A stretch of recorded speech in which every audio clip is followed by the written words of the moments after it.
It'll have to be adapted to meet local challenges. Let's speak to Ravi Bhatt, Chief Technology Officer at Microsoft Africa Region, and Edmund Taram Oka, PhD student from the Department of Philosophy at the University of Johannesburg. A very good afternoon to both our guests, and thank you so much for your time this afternoon.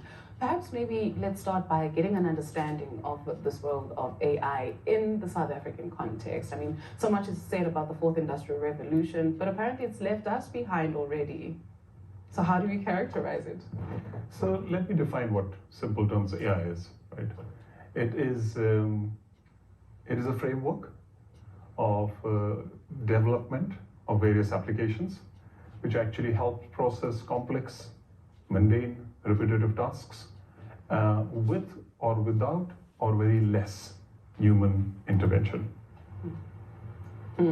With or without or very less human interaction. And Edmund, when you take a look at a country like South Africa, how prepared are we for it, or are we there already? I think it's quite challenging for South Africa, especially not just South Africa, but developing countries, because for us to have this significant use of AI, we have to have certain things set in place, and one of the things is the educational architectural framework of our country. We need to have a lot of. We need to teach students to become computer literates and all of that. And for the most part, if we also want to look at technologies, let us look at AI, for instance. AI constitutes essentially, it's one of the technologies that connects all the other technologies like robots and big data and the rest. But in a society like South Africa that is grappling with so many challenges, we have like the electricity challenges and all of that. How then do we use a technology that depends or that needs all of this smart infrastructure for it to work properly and efficiently? So there's that challenge that is there as well. And that's just it, Ravi. If we are still speaking about making our children computer literate, what does that speak to? So I think AI needs to be democratized. AI is getting democratized. AI today is mainstream, and I'll tell you why I'm saying that.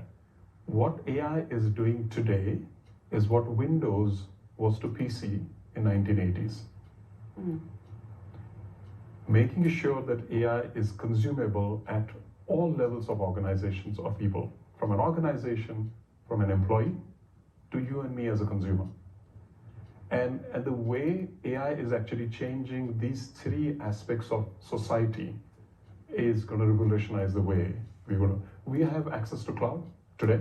We have, and South Africa is an advanced country. Yes, we had challenges on some areas, but we have significant amount of access to technology available. Some of this technology is in your hands. You have a laptop, you have an iPad there, and bulk of the tech which sits on that is accessible to every school, every college, every university, and bulk of the AI infused tech is what we are talking about. When AI is infused in technology like a PowerPoint and an email and a presentation or a search engine like a Bing, then it becomes consumable and it's easily accessible and secure. You mentioned the term of democratizing AI. I think I'm particularly interested when you mentioned that, you know, we've got penetration of such devices, for instance, almost everywhere in this country. But when you take a look at the makeup of South Africa, Edmund, you take a look even at smartphone penetration. It's not nearly where it needs to be, especially when you take a look at our population. And so do we run the risk of not just leaving people behind, but tailor-making it to speak to the context of this country, the context of this continent, instead of getting solutions that are imported, but you get solutions that are deeply rooted and entrenched here at home? This is very, very interesting in the sense that it boils down, it cuts across my research as a doctoral student, in a sense that like what my colleague has said now, in terms of democratizing artificial intelligence and technology in general. I've tried to study ways where we can Africanize the fourth industrial revolution. And we can, because currently, I think technologies of the fourth industrial revolution, when it comes within the African space, we are just consumers. We're mostly consumers of this technology, in the sense that the technology, we have this wholesome importations of this technology. And as a result of that, it's obvious that we would always leave people behind. But if we start producing our own technology that speaks to the African condition using our indigenous knowledge system, and I think it will go as far as mitigating most of the challenges that we face. Like, one of the challenges that we face is the whole issue of what I consider to be technological colonialism at the moment. And I've done like enormous research on that, and my master's research was actually focused on that. And I saw that there is actually a whole lacuna that we are missing within the African space.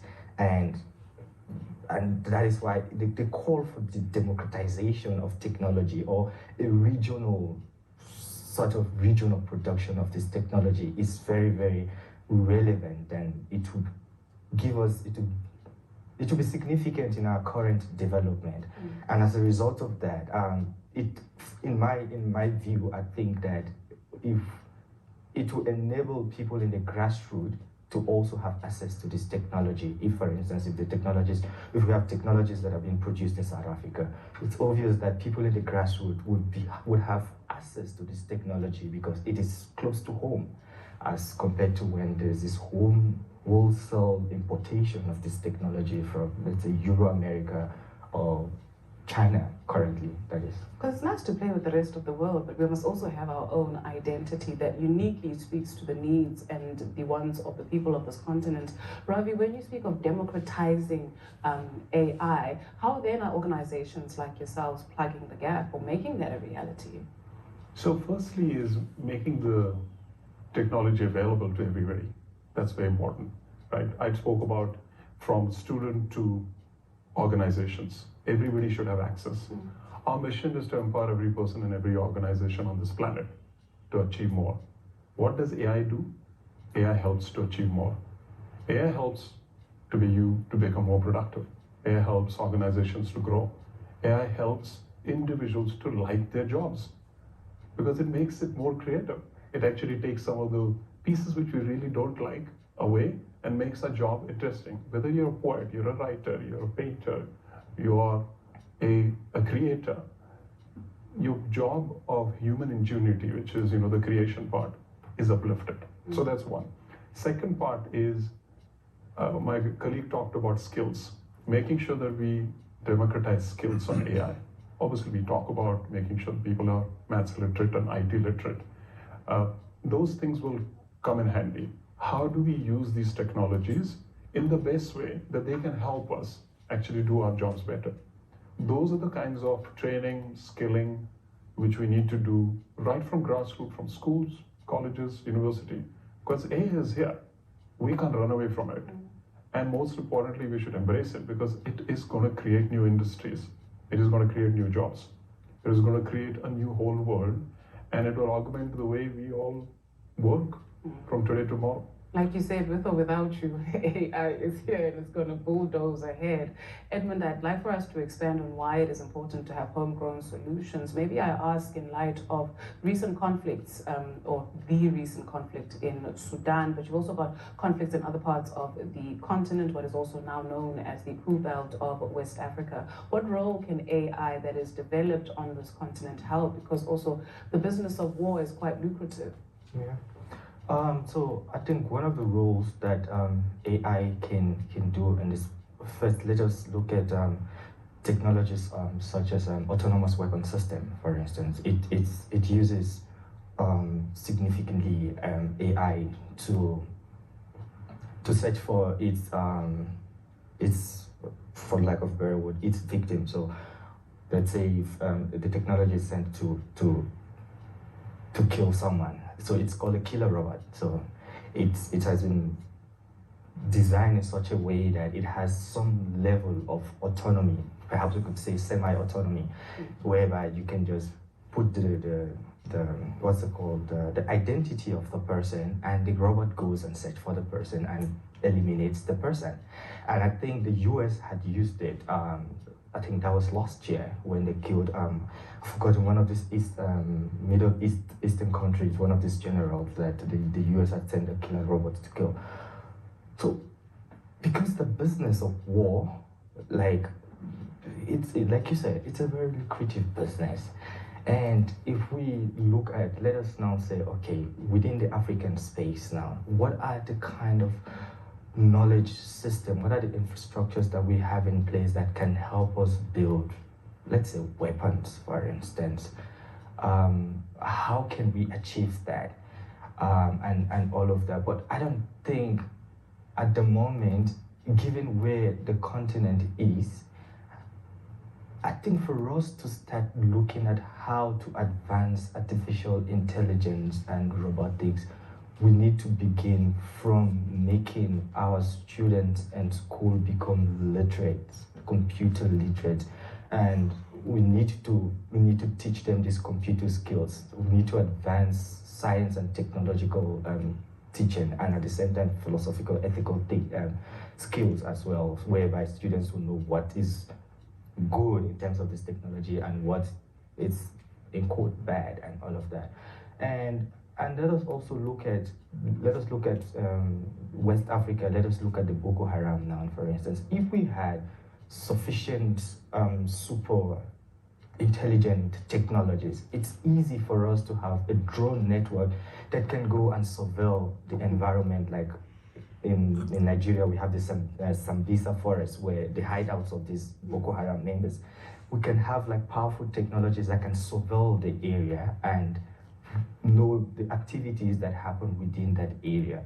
So all of these wouldn't require some kind of manual solution if we have like sophisticated technology to carry out all of this. Unfortunately, that's all the time we can afford. We'll definitely get you back onto the program so we can look at the regulation of AI. A big thank you to Ravi Bhati, Chief Technology Officer at Microsoft Africa Region, and Edward Uga, PhD student in the Department of Philosophy of the University of Johannesburg. Thank you, gentlemen. Thank you. And that's it from myself and the team for this afternoon. Stephen Groters is standing by with the very